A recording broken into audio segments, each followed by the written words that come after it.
Third cup of coffee. And now it's showtime. Hi, everybody. It is Monday on What You Need to Know. I am Sybil Wilkes. It is Easter Monday, as a matter of fact, for a lot of folks. Hello there, Chris Paul. How are you? What you need to know. I like that. I love a little theme song. And don't you, Coy Malone? Yes. We Absolutely. need that as our intro every Monday, every day, actually. What you need to know. And now we are joined by Huggy Lowdown. Hey, Mr. Lowdown, how are you? What's up, Sybil? Today Monday. Yeah. Bro, you look like you just woke up. Man, shut up, bro. Did you just wake up from yesterday? What's up, Sybil? Oh, look who got her plans back. Look who got her plans. He wasn't that mad after all. Okay. There you go. Look at you guys in sync there. All right, you guys, let's talk about what is happening in the news today as well as over the weekend. Hey, Chris Paul. What up? How you doing, Sybil? I'm good, sweetie. Thank you for joining us.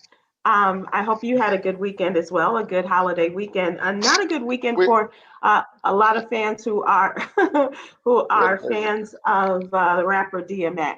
Right. Really sad news. Hip hop world is praying for DMX. Over the weekend, he was rushed to the hospital due to an apparent overdose and heart attack. The rapper is in critical condition, fighting for his life. According to reports, his brain is in a vegetative state, and he's in a dire situation. As of this afternoon, they were saying that the Rough Riders Rescue Foundation was holding a prayer vigil today outside of the White Plains Hospital, where he is being kept alive. That was supposed to happen at 5 o'clock Eastern time. And they said that some of his children are by his side, as well as his fiance and his mom. I did not know that DMX had 15 children. Not clear how many of them are with him or went to visit. And of course, everybody has been all over social media giving their prayers and just sending up words of love and support to DMX. So you guys, I don't mean to say only as fans, but were you guys fans of the hip hop artist? Absolutely. Hell yeah. Absolutely. Definitely. He's one of my favorites. He's also a Sagittarius like me. So okay, so that makes a difference. Okay. It does. It does make a big difference. And just listening because you wouldn't like him as much if he was a Virgo.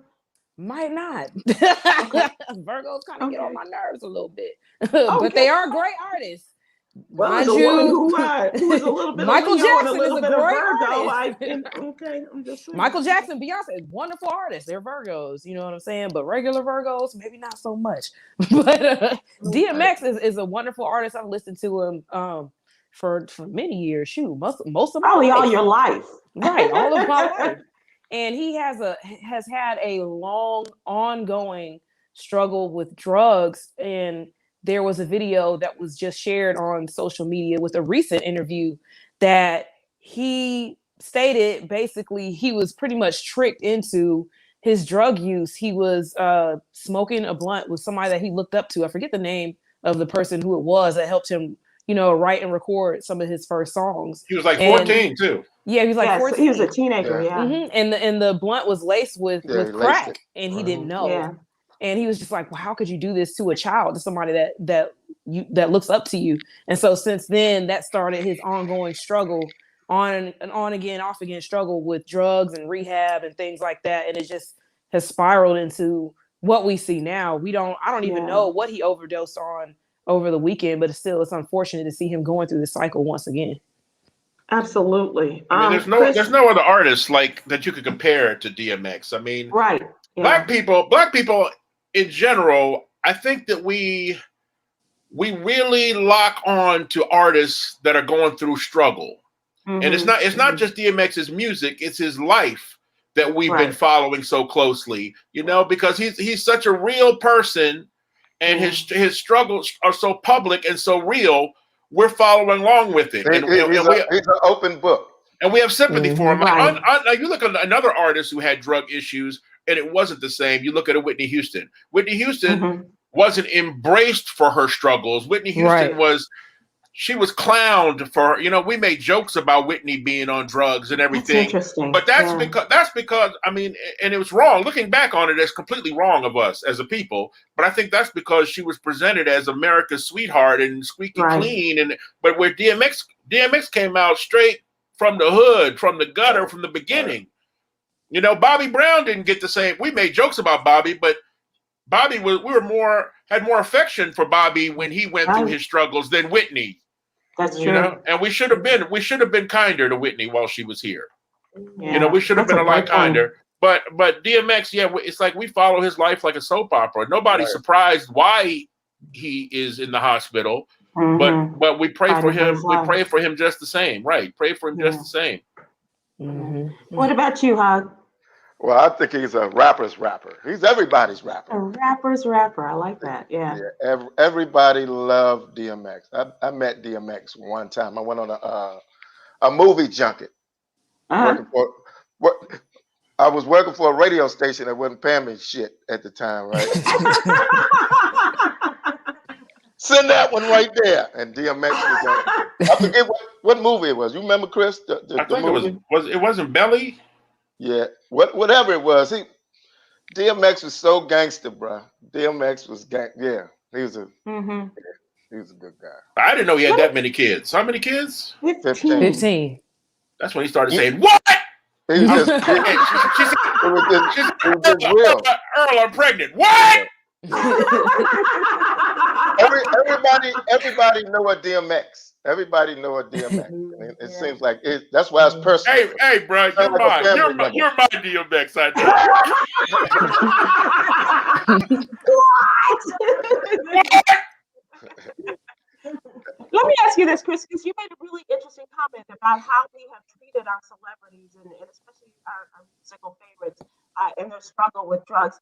Do you think if we had known about Prince's struggle at the end and his drug use in order to seek relief from the pain and everything, that we would have had the same kind of response as people are having to DMX, or would have been like what Whitney was struggling with?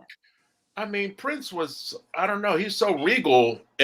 But I think Prince, he had to keep that such a guarded secret because Prince presented himself as the epitome of health and well-being, not physically and spiritually. He could never, same with Michael Jackson. Michael Jackson, he would never let us know that he was, taking propofol to go to sleep and whatever pain pills and other stuff he was on, because he also is, I mean, we were shocked after his death to find out Michael Jackson was eating fried chicken every night. He was eating, we figured Michael Jackson was eating berries and roots and vegetables and stuff. Right. So, I know you like that shit though, didn't you, Chris?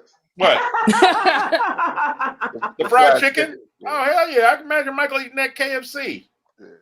Oh yeah, but I'm saying it's how you present yourself up front. DMX presenting himself is just DMX. This is who I am. This is what he rapped about it. He spoke about his pains and his struggles. So when we found out that he was a heavy drug user and ODing several times and going to jail, we were still rolling with him. And it's really interesting what people consider to be drugs and how these things, even for classifications of drugs, but as they're used to, a lot of people don't consider what they're doing as drug usage. And I know we're getting on it, and perhaps we can return to this conversation, but I did want to talk to you guys about what Major League Baseball is doing. And this is pulling out of the All-Star game out of Atlanta. This was announced on Friday by the commissioner, Rob Manfred. And so now the repercussions of this are being felt. And for whatever reason, the governor of Texas announced today, as they were having the opening day celebration at the new Ranger Stadium, he announced that he would not be throwing out the first pitch because he's ticked about the fact that he has done this, that the Major League Baseball has done this. And he said he will not be trying to get any of Major League Baseball's business. So like if they were to consider coming to Texas for the All-Star game, He won't be participating in anything. People are really upset about this and talking about baseball becoming political. What do you guys think? First of all, the Texas Rangers are playing a game right now. I don't know if it's ended yet. They're playing a game right now at full capacity.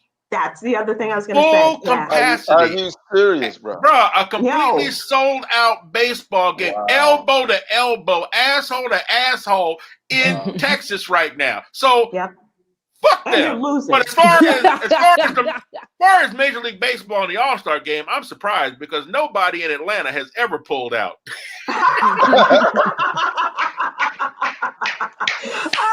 Oh man. Bravo. And I'm just wondering, Coy, as a baseball fan, what do you think?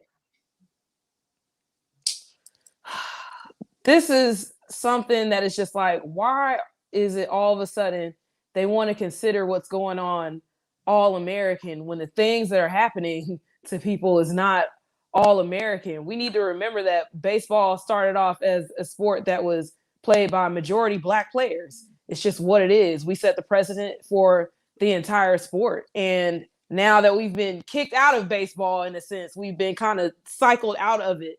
Now baseball is making a stance and saying, hey, listen, we stand to support Black people and people of color that are being affected by these new voting laws and what have you. All of a sudden now it's an issue. What? Yeah. Like, I'm glad it's not here. I'm glad that Major League Baseball did take a stance, or the stance was taken here in terms of the All-Star games, but I feel like Texas should have said no as well. They did have a replacement pitch, throw-out ceremony of the pitch. This was probably a better idea. A teacher at an elementary school in Arlington, Texas, threw out the first pitch, and she tossed to Sydney Maxwell, a nurse at Medical City. And so they were there, who, those people who were out on the front lines and what have you. And Chris, to your point, what I was also going to bring up is that, they are arm to arm, they are butt to butt in the stands. And then tomorrow they're going to go back to social distancing. But they wanted to get that money for opening day. Wow. Yeah. We're just going to see a spike in cases now. Right. Exactly. Coy. All baseball fans. And that's something I want to talk about too, as we talk later about entertainment. We go into entertainment and talk about this the NCAA basketball final tonight.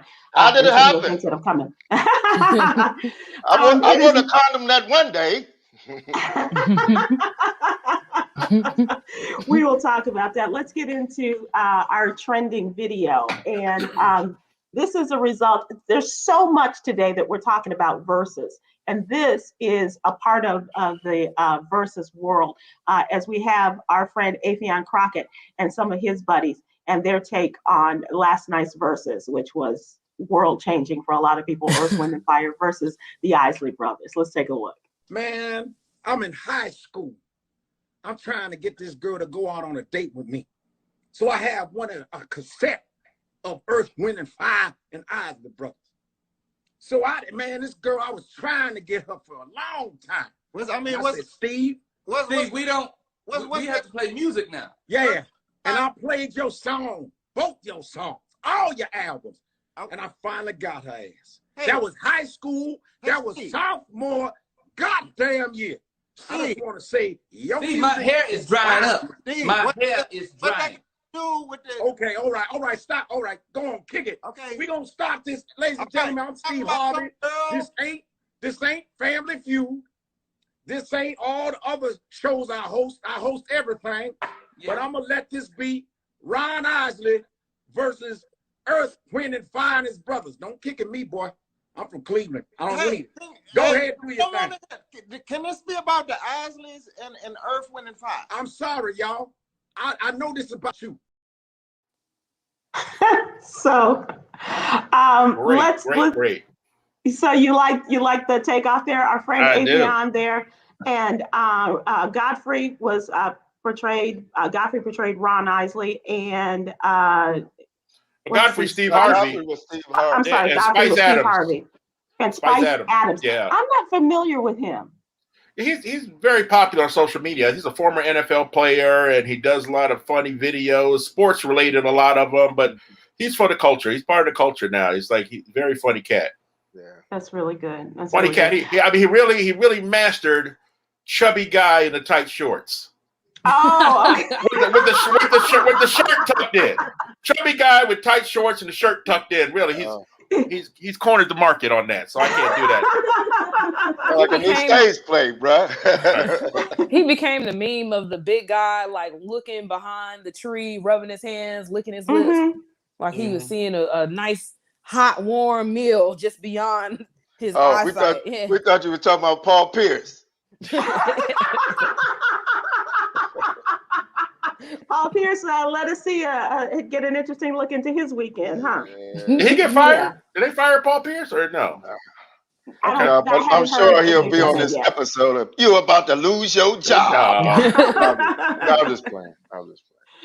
So Hug, what was your take on this takeoff with our friend Atheon and Godfrey? And I thought it was hilarious.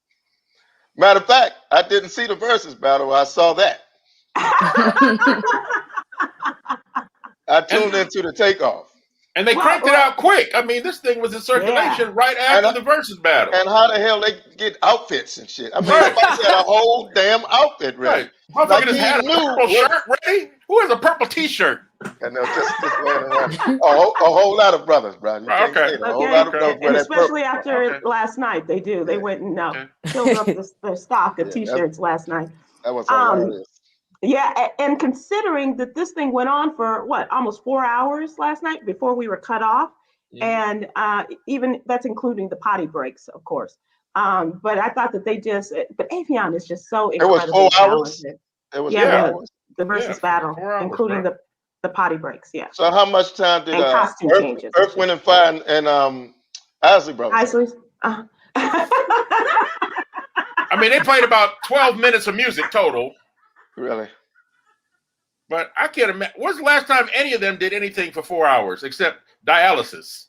Oh my God! I didn't even know that was Ron Isley. Got the whole.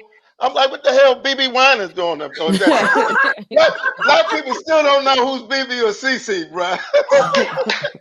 Bro, you see Roland Martin's getting roasted right now. Because he posted a picture. First, he posted pictures of Ron Isley talking about Ron Isley got that gray beard swag that the women love. Then he posted a picture of him and Ron Isley side by side, saying they both have the same look, bro. So we're gonna. I was like, no, Roland Isley. Hold on. We will come back to that. Talking about that in our question. Get Roland on here. Roland's got a big show of his own right now that he's in the middle of. You may have heard about that. All right. So Coy, let me ask you, because you are of that younger demographic, obviously. What do you think about this video, as well as we'll talk a little bit more about the verses, but what do you think about the video? The video is hilarious. Afion Crockett is always his impersonations. Oh gosh, my plant. His impersonations. Feed me, Coy. It's taking over, and I'm really trying to work with it right now, but it's really got to go. So his impersonation. That's what happened when you water with Ciroc. Thanks for keeping up the verses. It's one of those Deshaun Watson plants. Oh my gosh. I'm sorry. Chris, we have got to talk about that. I'm gonna save that for you for next week and talk about Deshaun Watson, because that's a story that we've been sitting on, if you'll pardon the expression. But we haven't talked about it. So go ahead, Coy. So give us your thoughts, because Afion is a big favorite of ours on the Joyner Show. And he is immensely talented. All of his impressions are spot on. I lost it when I saw him in this wig. As well as Godfrey. That sent me. That sent me. I am surprised that they were able to make this video so quickly after the versus battle, which was amazing, but it was very long. And I think with the versus battle, my only concern was that they had to keep getting up and sitting down, and it was taking them a moment to get up to the microphone. And I'm like, I'm just concerned for them and their knees at this point. Like, they don't have anybody helping them get up. Viagra. That got him up and down. Okay. So we will talk about more about the versus battle, and that'll be also a part of our question of the day and seeking some input from folks. Please give us your thoughts on the versus battle, as well as talking about that swag. It's now time for what you need to know. This is what is in our newsletter today. For those who don't know about the What You Need to Know newsletter, it is our effort to inform the African American community, inform and empower every Monday through Friday. And if you would like to subscribe to this free newsletter, it's absolutely free, please go to sybilwilkes.com and give us your name and your email address, and we'll have it in your email box every Monday through Friday morning, first thing, usually about 6:30 Eastern Time, 5:30 Central. All right, so the first story that we did in the newsletter today was something that really touched me, and that was the attack on Capitol Hill and the tragedy that took place on Friday afternoon. This is the case in which 2 Capitol Hill police officers were there on duty, and they were standing in front of a barricade there, and a car came and plowed into 2 of the police officers. One of the police officers was killed, and his name is William Billy Evans. He was an 18-year veteran of the Capitol Hill Police, and a second policeman was injured, but he was treated and he was released on Saturday, thankfully. The person that is now deceased as well, was killed, was a young man by the name of Noah Greene, 25 years old. And upon the stories, you guys, as they have come out, this was a young man who was deeply disturbed and had some real mental issues. And so this was a part of the tragedy, not only in the horrific killing of this police officer, but in what this young man was going through. And it's a tragic tale all the way around. Were you guys are both in the DC area? Did you have any other information about what happened on Friday? No, I was just following in real time along with everybody else. Yeah. Yes. Same here. Yeah. But it's a tragedy. I mean, on both sides. I mean, on both sides. This wasn't another insurrection attack. This was a mentally ill. I mean, that's what you feel when it first happens. When you first happened, of course, I thought it was some more shenanigans from the MAGA crowd. But no, this was somebody mentally ill. I mean, and obviously that after he rammed into the police officers, he got out the car with a knife. He got out of the car with a knife. Right. So it's like he wanted to be killed. Yeah. Either he wanted to be killed, and at the same time, I'm not showing sympathy for the fact that someone who was a murderer, but I'm having sympathy of someone mentally ill. Like, did they have to kill this guy? I mean, he has a knife. Yeah. Right. And that is something that a lot of people are talking about, and I know in our text conversation, Coy, on Friday, and the first thing that got me to thinking that it was a Black man was they were saying he was a follower of Farrakhan, and so and then another person that I was talking to said, he was Black because they shot and killed him. If this had been, somebody who was white, and that is something to think about. If it had been a man who plowed into them and who was white, they might have taken him into custody and said he was having a bad day. Yeah, exactly. Yeah, right. A very bad day. So it's a sad situation, and this young man, obviously, his family is talking about his how he has been going through it for the last couple of years. And it started when he was in college, and he thought that members of his football team had put something in his, or given him a drug, and it was laced with something else, and this is when his cycle began, as he was spiraling, or his family said that he was just a really sweet guy. He was his team members loved him. And then he just started going through this, the spiraling down into his new reality, and just a really sad. But my point in this story is that we all have people like that in our lives who are going through something, some sort of mental issue, who are, whether it's depression or whatever. This is something that we are all confronted with these days, and especially in light of our quarantine and people going through a difficult time. And so what we want to do is really just talk about the fact that there is help out there. And I know his family felt helpless He was one of 8 kids, and Wow. so you know that they were trying to help this man, and he was going back and forth. He's from Indiana. He came to stay with his brother in Virginia. Had traveled to like Botswana, trying to get his head together. Lost his jobs and things like that. We all know that, but let's try to keep in mind too. And as you said, Chris, this is tragedy on both sides. But also, when we have or when we are confronted with this situation, let's think about these people and how we can help them, because there is help available. Whether they choose to take it or not, that's another issue. But let's be there for these people. And you said he was one of 8 kids, so that's a whole nother thing to deal with. You know, if you have a large family, you have 8 kids. How do you find time to, you know what I mean? You still have kids. You know what I mean? Exactly. Yeah. So how can you pour all that into, you know, the one, you know, it's crazy.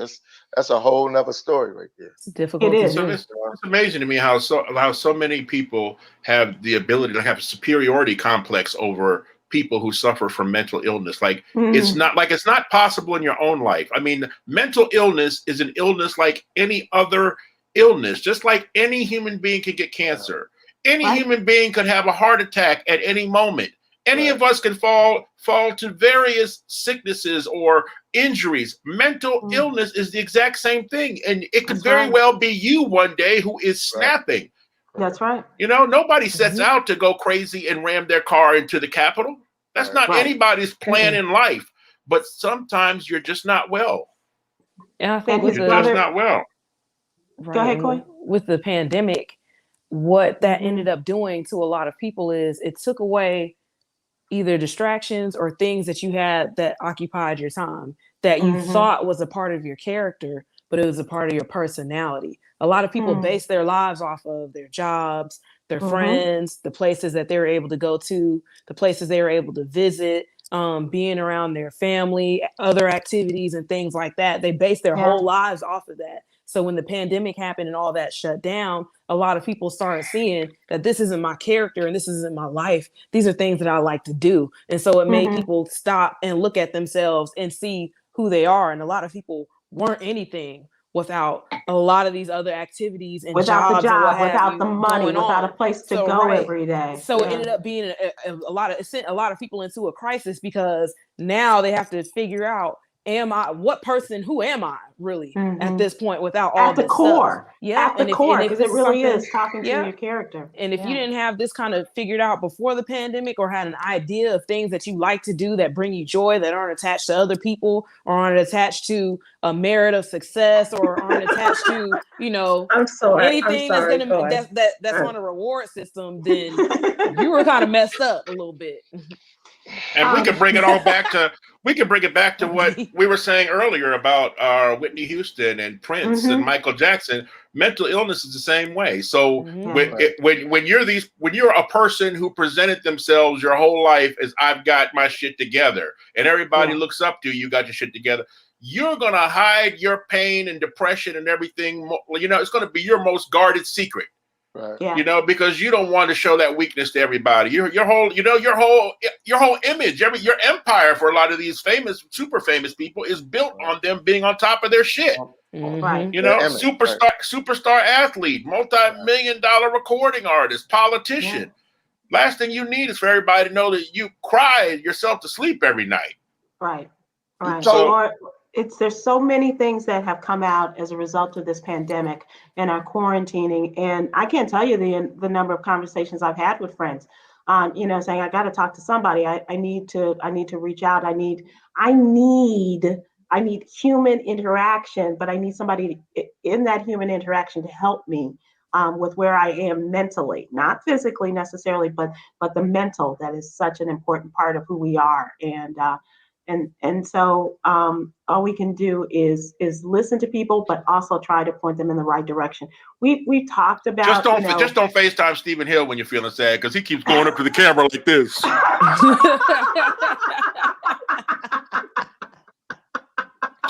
That's his move right there.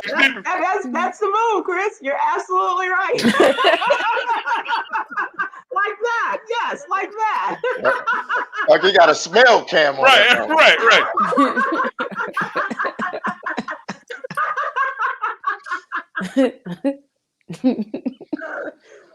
Stephen Hill's hilarious for that one, though. That's a classic Stephen Hill move. You're all right. You're absolutely right. So our prayers out to both those families as they are going through this. All right. So we talked about this a little bit earlier in the topics, in trending topics, but this is a case of the. Okay, Yolanda says we have someone with a comment. And Dawn Dawn is on YouTube and says I was a depression sufferer. I used to talk therapy, recovery, international help me. Depression is in the family. It's very scary. And you think someone slipped you something, lowered feelings and anger. And Dawn, thank you for sharing that. That is, and I think, we talk about all of these diseases that affect Black folks, as we talk about, now we're talking about Alzheimer's and how it affects 1 out of every 2 families, or we talk about breast cancer or heart disease and how it affects us. This is a disease that is affecting Black folks, and we did not talk therapy. We prayed it away, or eventually it got the best of us, and we ended up in our homes and people not wanting to deal with us anymore. But luckily we are of a stage and an age where we are able to talk to somebody and feeling bold enough and feeling that we need somebody that can possibly help us. And I'm not saying that prayer doesn't work. I'm saying that therapy and prayer do wonders. Mm-hmm. Right. You got to put actions behind what your recovery process. You can't just say you want to get better and just, think on that. Even if you want to reference the Bible, it talks about faith without works. It just doesn't go hand in hand. Look at the plant whisperer now giving us.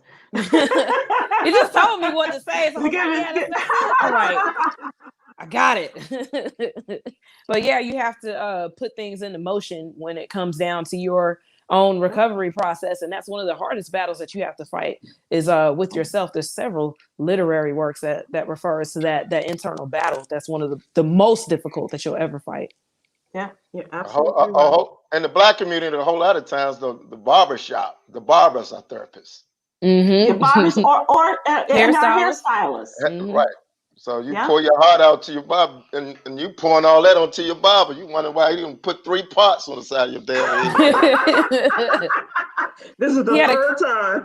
Cut off a little extra angst on the side. Right. Then who's listening to the barber though? Right. Exactly. Who does the barber or the hairdressers? Who do they have to talk to? The barbers have problems too, man. Don't get it twisted. Okay. Yeah. And if it's just a one-man shop, right. Man, it's just it's really interesting. Small ass barbershop, Sybil. In the age of COVID. So you mean the second dude to come in the shop? I'm booked. The lady that does my hair, she schedules us so that we don't even see other people. Or at all. No, that's unheard of in a Black barber. Black beauty shop. Because usually you go in and she's still perming somebody else and finish impressing this person. She gets just in and out. But yeah, exactly. Well, and my barber cut my hair in the back seat of my car, so I ain't messing around. I'm out here in the suburbs. I don't even have a Black barber shop. I get my hair cut at Costco. I mean, Timmy Kirkland. You know Timmy Kirkland? Kirkland, yeah. He cut in bulk. Right. All right, we talked a little bit about Major League Baseball pulling out of Atlanta, and $100 million they are predicting that the All-Star game would have brought to Cobb County. Serious? Yes, $100 million. And, a lot of people are very angry. As we mentioned, our governor of Texas. You gotta hit their pocket. Brian Kemp. Yeah, exactly. And now people are talking about, boycotting Coca-Cola and Home Depot and these folks on Wednesday. A lot of the clergy is talking about this. And Stacey Abrams says, no, not yet. Let's see where these businesses or where these corporations stand on the National Voting Rights Act. And let's see where that goes before we start talking about cutting folks off and not doing business with them. What do you think about this national boycott, though, that people are talking about? Chris? I saw a good tweet by somebody who said, imagine being so racist, you're willing to drink Pepsi. Wow, that's great. That's great. What you, Pepsi or Coca-Cola, Chris? Coca-Cola. I'm a Coke girl. Yeah, I'm a Coke girl. What Diet about Coke. you, Corey? Pepsi. She I can't drink no, Coke. She's blacker. She's blacker than us. I'm Pepsi. Y'all are blacker than us. Is that what it is? It's a color thing? Pepsi? Pepsi is black people's coffee. You work in an office setting. You come in the morning, you got all black people drinking Pepsi. My dad, those are the two drinks that he alternates between is coffee and Pepsi. It is like mind blowing how much I see this man And what drink part of coffee Georgia and is your daddy, or Mississippi is your daddy from? My dad is from Georgia. He is from Griffin, Georgia. My mama used to put the peanuts inside the soda. Oh yeah. Y'all ever heard of that? Too. That's some old absolutely. shit. Coy, let's talk about your story. Detention officers fired in the custody death of Marvin Scott III, and that happened here in North Texas. Investigation by the Texas Rangers continues. 7 detention officers who were involved in the death of this young man, 26-year-old Marvin D. Scott, have been fired. What else can you tell us, Coy? Finally, yes, they've been fired. Justice has been served somewhat. The Texas Rangers are still investigating. However, there has been evidence that has confirmed that the detention officers violated established policies within their police department. Basically, what happened with this young man, 26-year-old Marvin Scott III, he was detained for acting erratically in a public place. Once again, we're talking about some sort of mental health challenge. Yes, he was diagnosed as schizophrenic 2 years prior. He had been on medications and recently had decided to use marijuana instead of his medications, thinking that it would help him a little bit better. He was having some sort of situation in public.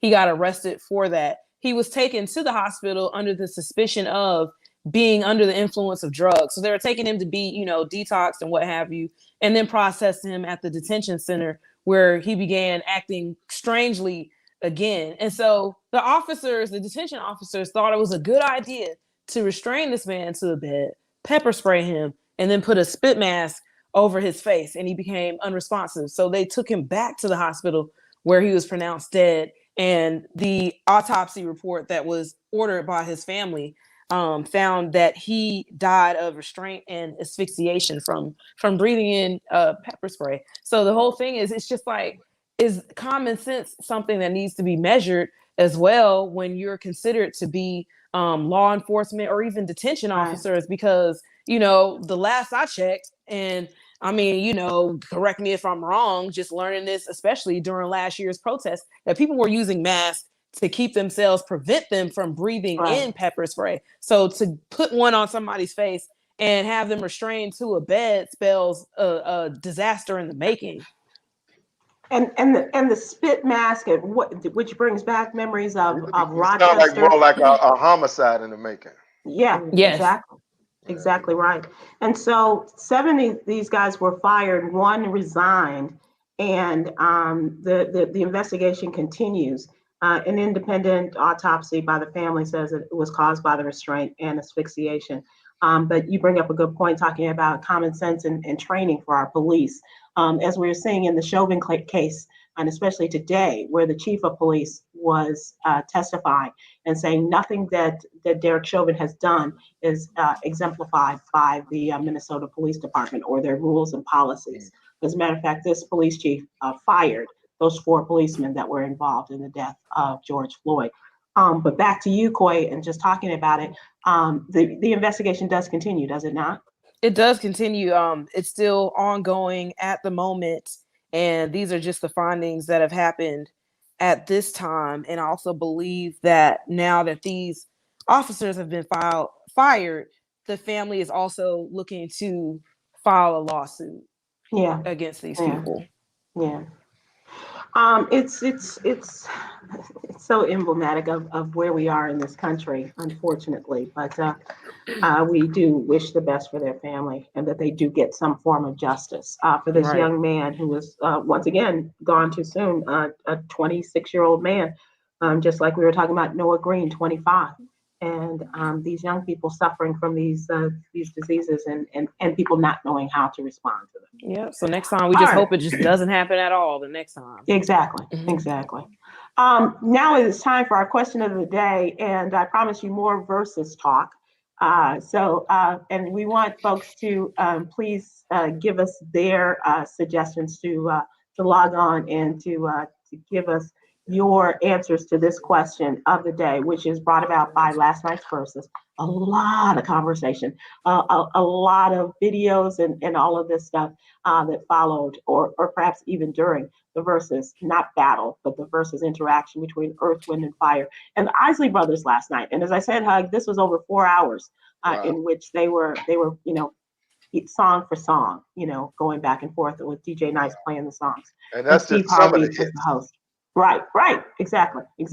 So this brought up the question, and as you all were mentioning, about our friend Roland Martin, and the question is, what to you is swagger, or as Coy Roland would really call posted it, drip. that, Chris. I thought you was playing. Oh no, No, he really posted it. He really did, and we have folks who are responding to Roland. Which one is Roland? Roland said, "Swagger, if you ain't got it, you ain't gonna get it." And Jamal Bryant responded, "Roland, you my dude, bro, but you ain't with Mr. Biggs right now." So asking that back folks, up there. Put that back up there. Can we just sit back and let you all go to town? It looks like somebody famous and their brother. Right? Whenever you see a picture of somebody famous' brother, that's what it looks like. Right. I mean, you put Roland's brother up against him. That's what it looks like. It looks like if Roland's we had really Reggie famous up there, then that would be right. Or would it be Ron and his two brothers? Right. One looks like a pimp and the other looks like a customer. like he trying to get a discount. Right. It's Texas A&M Day. Yeah. One got a OnlyFans and the other is Only Hands. Oh.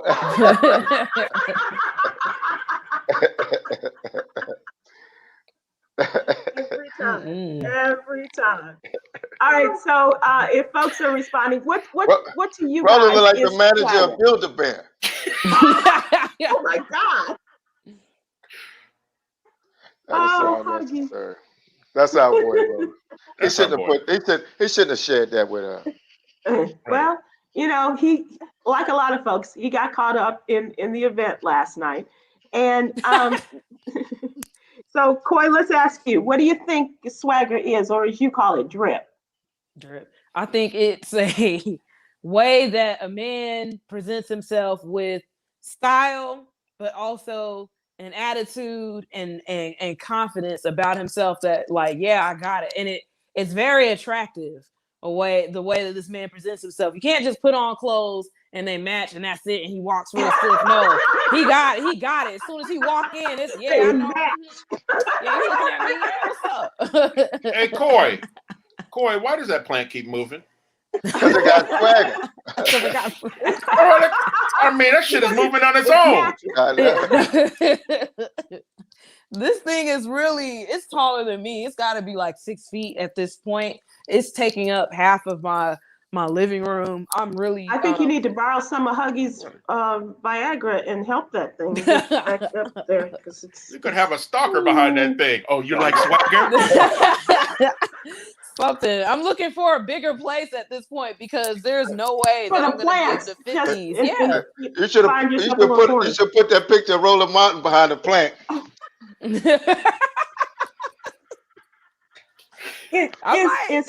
Is swagger just a male thing? Is it just for women?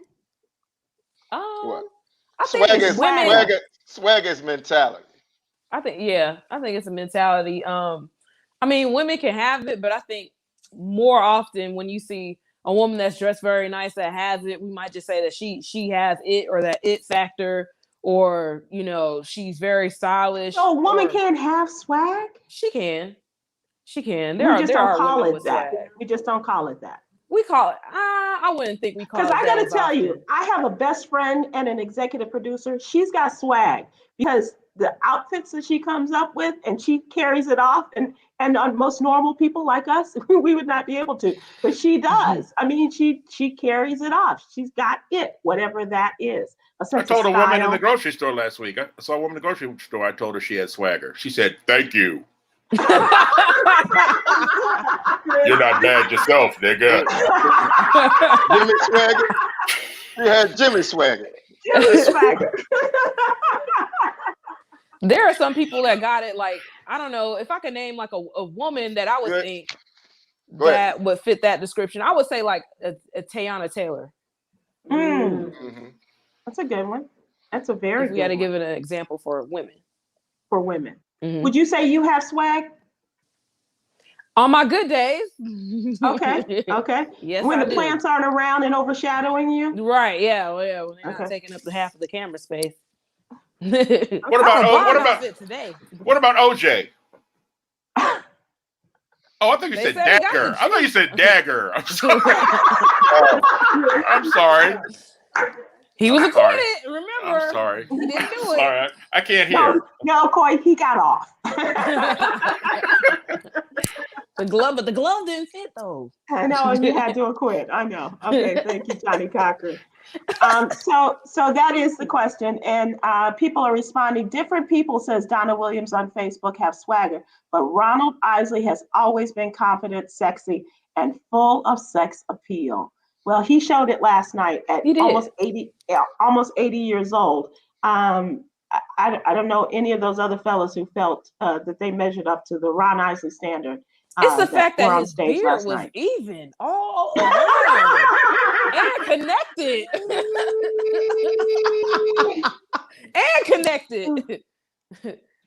All right, POTUS has swagger. Our Which POTUS one?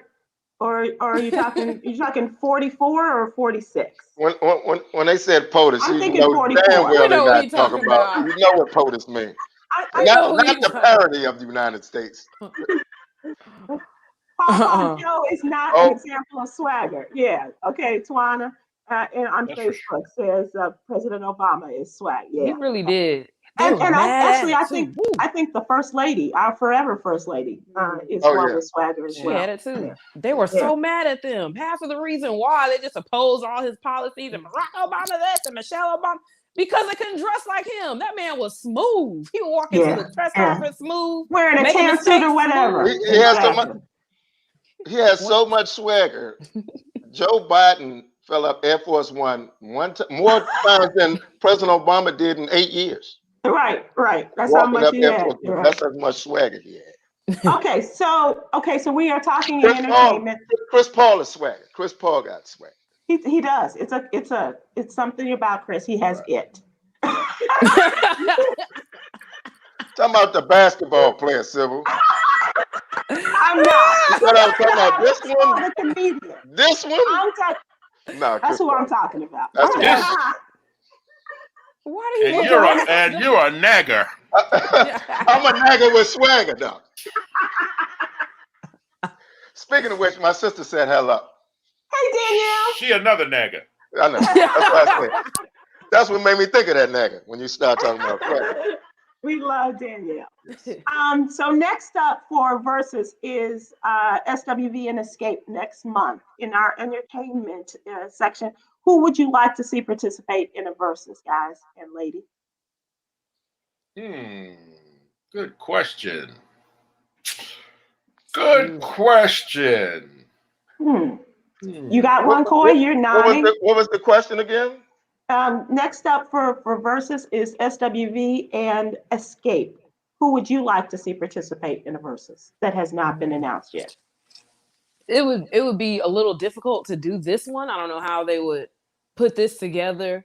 And it's a long, ongoing debate. Mm-hmm. I would love to see Tupac versus Biggie. The holograms. I love to see I was talking about how scary the damn holograms are. I don't care how much you love a person.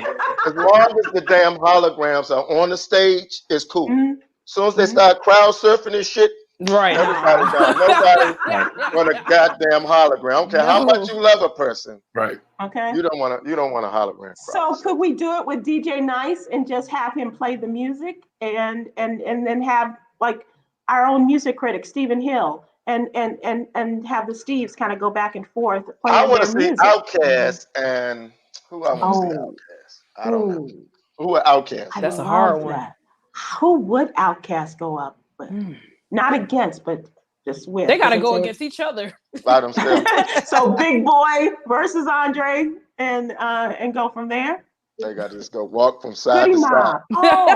Oh, Yolanda says, what about Goody Mob and Outcast? Same family. Same dungeon family. Dungeon family. Mm-hmm. Yeah. How about That's how about Kirk Franklin versus his son on Father's Day? I will break your neck.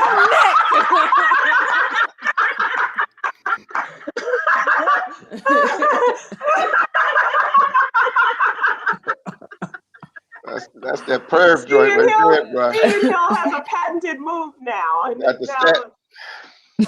I mean, how many women have Stephen Hill on their Shaka versus Stephanie Mills on their ring video? That would be good. Hello. That would be good. Shaka versus Stephanie Mills. 3 a.m. Hello. Now I heard somebody said Shaka versus Sade. Somebody suggested that one, and then they said Sade versus Sade. We have Sade who goes away for OJ's and the Whispers. Oh, that would be nice. Okay. That would be really nice. That would be really Cameo versus Confunction.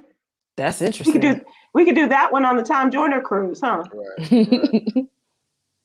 Right. Twitter's always calling for Usher versus Chris Brown. That's a common one. I would like to see that though. That's one I would. They're gonna have to dance at that versus. I'm sorry, like I don't want to just see singing. They need to sing and for sure. They need to dance. That one. Has to be. Yeah, and it won't take them 40 minutes to get up and down. Renee and Angela. Ooh, and Sherelle and Alexander O'Neill. Where the hell is all these DJs coming from? They dropping some shit. What do you think? I would like to see, and let me ask you because I've already gotten some pushback on this. Stevie Wonder versus Lionel Richie. I don't know. Ironically, Lionel can't see Stevie. And Stevie can't see Lionel. Can't see Lionel, Chris. Ironically, and I love your irony, Chris. I got another one. Okay. And this would be kind of cool. I think they should do a Foxy Brown versus Lil' Kim. What? What'd you say? Foxy Brown versus Lil' Kim. What?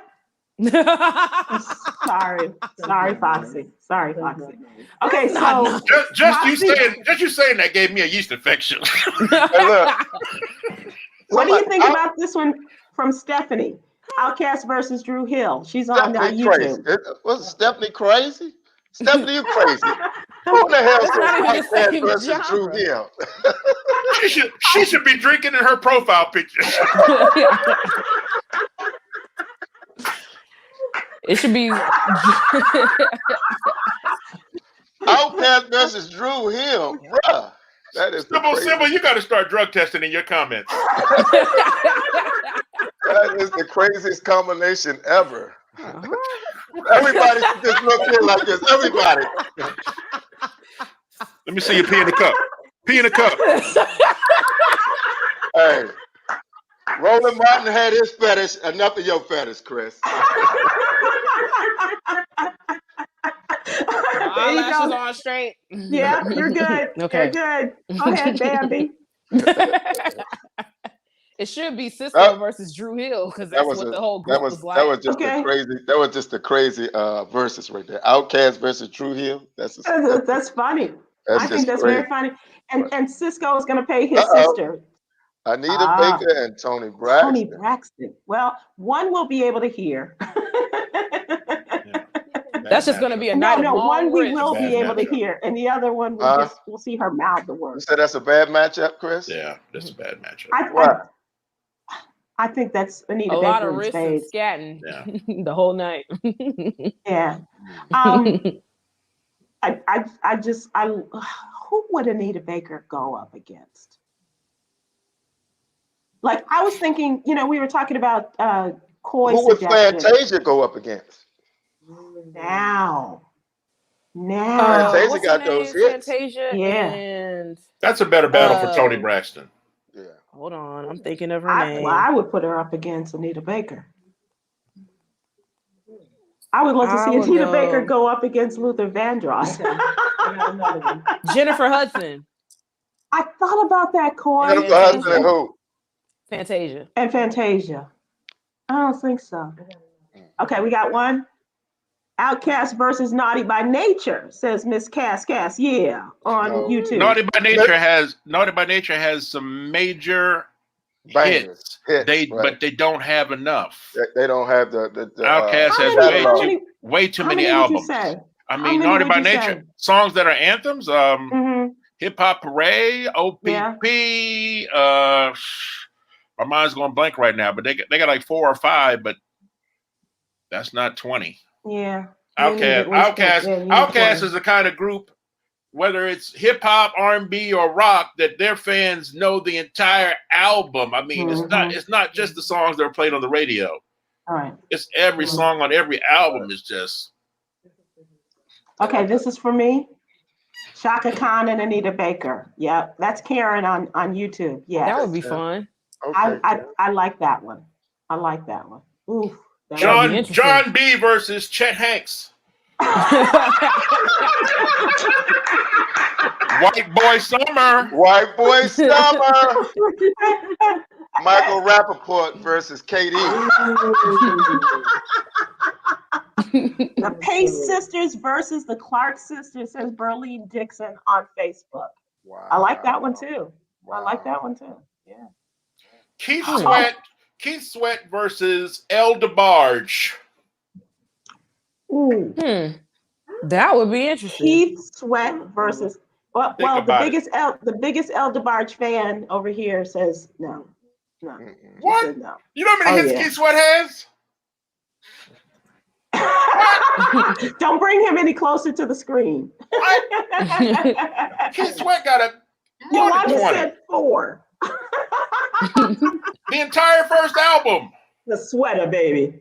That's right. Here's one. Okay. Jaheim versus. That's a. Yolanda said go with it. Yeah, Jaheim versus. Who would Jaheim go against? Raheem Devon. Wow. Oh, she just trying to rhyme and shit, y'all. Come on, y'all don't get that. Raheem and Raheem. That's a pretty good one. John B versus Robin Thicke. That's who I was trying to think of when you were talking the disgruntled white boys. Chet Hanks.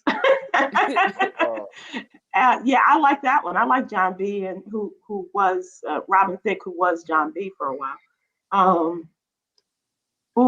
Still can't be Lauren Hill. She will be late. You're right, Reggie, on Facebook. You are absolutely right. Reggie Barnes. Eric Benet and Maxwell. Michael Stallworth, you hit me right here. Oh, sorry. That would be something. Oh, that would be sweet. Eric Benet and Maxwell. You like both? I like the way Maxwell sings and smells. And he does smell wonderful. We never been that close to the Negro. Okay, all right, we got more Outcast and the Roots. What do you think? Steve on Facebook says. Doable, Roots, no doubt, are legendary and they're incredible. But more hits, but more known hits. Okay. You guys, we have run out of time, so let's consider this for another time. And it is now time for. Hold on, you got to play our puppet video again. Did you come up with another song? No, same one every week. Do you have a song that is not a new hit that doesn't have any lyrics, as a matter of fact, under the puppet video? The Muppet Puppet video? We're so damn unprofessional, Chris. No, you guys are too professional. We just have to pay for it. These Negroes had outfits on before the versus battle, bro. We can't even find a puppet goddamn song, son. All right, you guys, it is time for Yogi's Juice. Yogi's Juice. Yogi's Juice. After hearing that rendition, you're really going to need these words. Words can build up and words can tear down. Be nice. Be nice. Words to live by, Yolanda Starks-White. All right. You know what really hit after that? If you add a motherfucker at the end of it. Okay, let me show you. Say it again. Say it again. This is like, Read it a fortune cookie. Words can build up and words can tear down. Be nice. Motherfucker. That drives the point home. Okay. You gotta say it like this, motherfucker. All right, my fine friends. That's as far as I go with the MF word. I thank you all so very much for joining us. Hopefully we'll see you all next week with a Muppet video that will not have popular music in it. All right, thank you so much. Let us say goodbye, and we will see you tomorrow. J. Anthony Brown. Thank you so much.